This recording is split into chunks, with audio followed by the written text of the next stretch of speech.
Le football est le plus beau sport du monde, les amis. Qui l'eût cru? Qui s'y attendait?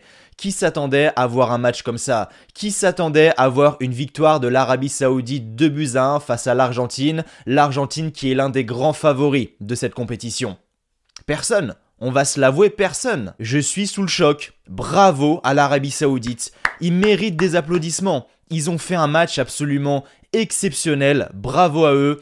Pour moi, l'Arabie Saoudite, c'est vraiment la révélation en ce début de Coupe du Monde. Ils mettent fin à une série de quoi? 36, 37 38 matchs sans défaite pour l'Argentine, c'est énorme pour une équipe nationale. Une équipe nationale qui comporte un Lionel Messi en forme, un Lionel Messi qui est étincelant en ce début de saison avec le Paris Saint-Germain, un Lionel Messi qui est en confiance, un Lionel Messi qui dernièrement a remporté la Copa América, la Finalissima, un Lionel Scaloni à la tête de cette Argentine, un Lionel Scaloni qui a réussi à redonner un second souffle à cette Argentine. Le but pour l'Argentine, il est simple, remporter la Coupe du Monde. Et là, avec cette défaite face à l'Arabie Saoudite, mentalement, il y a une remise en question. Alors c'est pas dramatique, c'est le premier match, c'est un faux pas, l'Arabie Saoudite a sûrement surperformé, mais quand tu regardes les deux équipes, l'Argentine est vraiment au-dessus.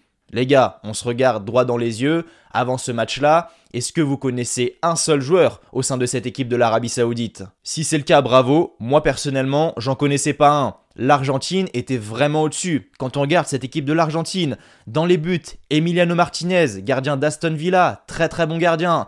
Défensivement, bon, la charnière c'est un petit peu compliqué. Moi, Otamendi, je l'ai toujours dit, ça me fait peur. Quand on regarde les latéraux, Molina, Tagliafico qui est un très très très bon joueur, c'est un joueur hargneux, c'est un joueur agressif, je le connais très bien, il joue du côté de Lyon, donc du côté de l'Olympique lyonnais, moi je suis supporter de l'OL, donc je le connais très bien, j'ai l'habitude de le voir évoluer chaque semaine, c'est peut-être notre meilleur joueur en ce début de saison.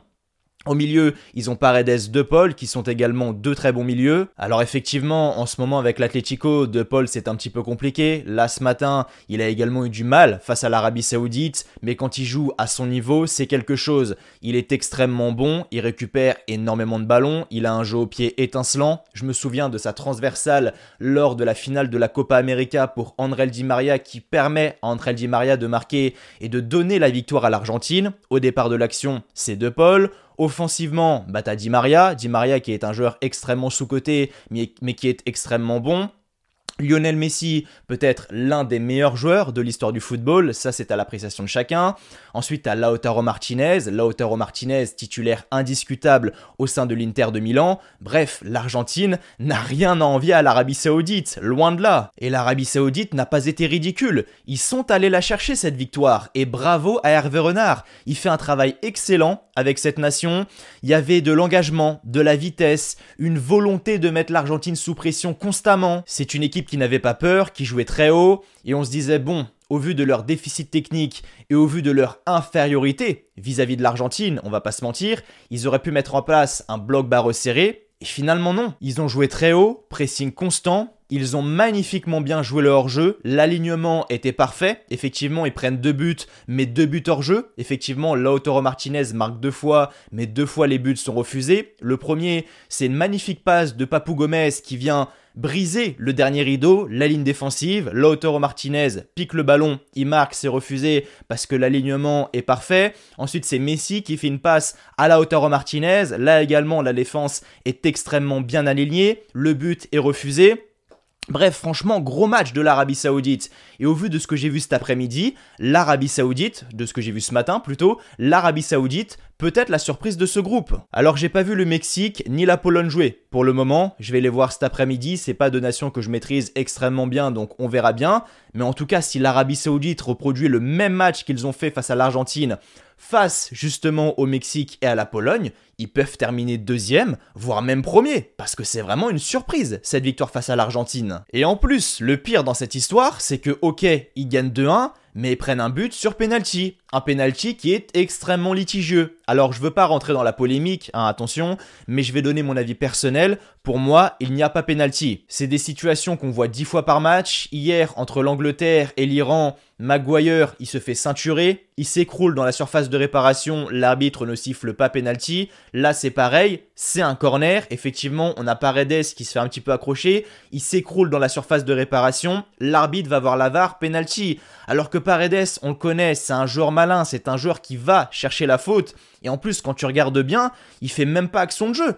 À aucun moment, Paredes ne pouvait avoir le ballon. Parce qu'au moment du corner, le gardien repousse le ballon. Donc dans tous les cas, Paredes n'était pas un danger imminent pour l'Arabie Saoudite. Donc franchement, ce penalty, je comprends pas. Après, bon, il est accroché, effectivement, c'est vraiment à l'appréciation de chacun. Mais ça m'énerve de voir qu'hier, entre l'Angleterre et l'Iran, Maguire, il est accroché, il n'y a pas penalty. Là, Paredes, il est accroché. Là, il y a penalty par contre. Franchement, moi, je comprends rien en règle et...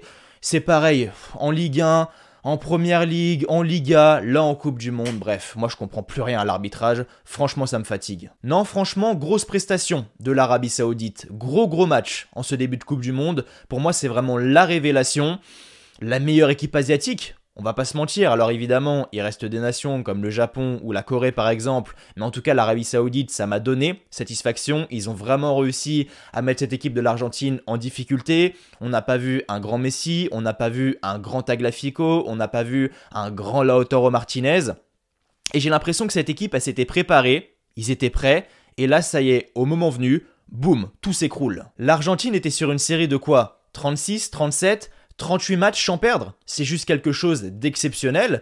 Donc l'Arabie Saoudite a fait quelque chose de gros aujourd'hui. Faut vraiment pas le sous-estimer ça. Après vous allez me dire, bon c'est que le premier match, ils peuvent rectifier le tir. Ouais c'est vrai, mais pour le premier match de Coupe du Monde face à une équipe intrinsèquement parlant en dessous de toi, ça peut poser des problèmes. Surtout au niveau du mental, ça peut clairement créer des doutes et avoir une incidence sur la suite de ta compétition. En tout cas, ce qui est sûr, c'est que l'Argentine ne s'attendait pas à une telle adversité. Donc c'est une grosse désillusion pour l'Argentine. Je pense qu'ils s'attendaient vraiment pas à perdre ce match-là, leur premier match en Coupe du Monde face à l'Arabie Saoudite. Je pense qu'ils s'y attendaient vraiment pas et qu'ils ont pris un bon coup sur la carafe quand même. Là, il n'y a plus le choix. Hein, c'est victoire obligatoire face au Mexique et face à la Pologne. T'as plus le droit au faux pas malheureusement. Maintenant, l'Arabie Saoudite, très belle équipe. Je vais voir comment va jouer le Mexique et la Pologne cet après-midi. Mais en tout cas, au vu de ce qu'a montré l'Arabie Saoudite, ils peuvent vraiment aller chercher quelque chose. Franchement, la deuxième place pour eux, ça serait pas déconnant parce que je pense quand même que l'Argentine peut aller chercher cette première place, même si bon, là, ça va être un petit peu plus compliqué. Hein, comment je pourrais dire ça ? Ça compromet un petit peu tous les plans, mais c'est encore possible. C'est l'Argentine, faut pas non plus déconner. Donc bon, on va voir. Une équipe de l'Argentine qui a fait un faux pas, une équipe de l'Arabie Saoudite qui a surperformé. On verra, mais en tout cas dans ce groupe, il y a pas mal de suspense. Voilà les amis, c'était tout pour le débrief du match entre l'Argentine et l'Arabie Saoudite. Je le rappelle, victoire 2-1 de l'Arabie Saoudite, c'est quelque chose d'exceptionnel. Nous on se retrouve tout à l'heure, juste avant le match de l'équipe de France, pour le débrief du match entre la Tunisie et le Danemark. Mais également le match entre le Mexique et la Pologne. Voilà, il y aura une vidéo avec 2 débriefs à l'intérieur. J'espère que ce format va vous plaire. En fait, c'est un débrief classique. Là, comme ça, c'est juste qu'il y aura 2 débriefs en une vidéo. Du coup, voilà, je vous dis à tout à l'heure. D'ici là, prenez soin de vous. Je vous souhaite comme toujours que du bonheur, que des bonnes choses. Portez-vous bien. Et merci à vous d'avoir regardé cette vidéo. Allez, ciao, bye bye.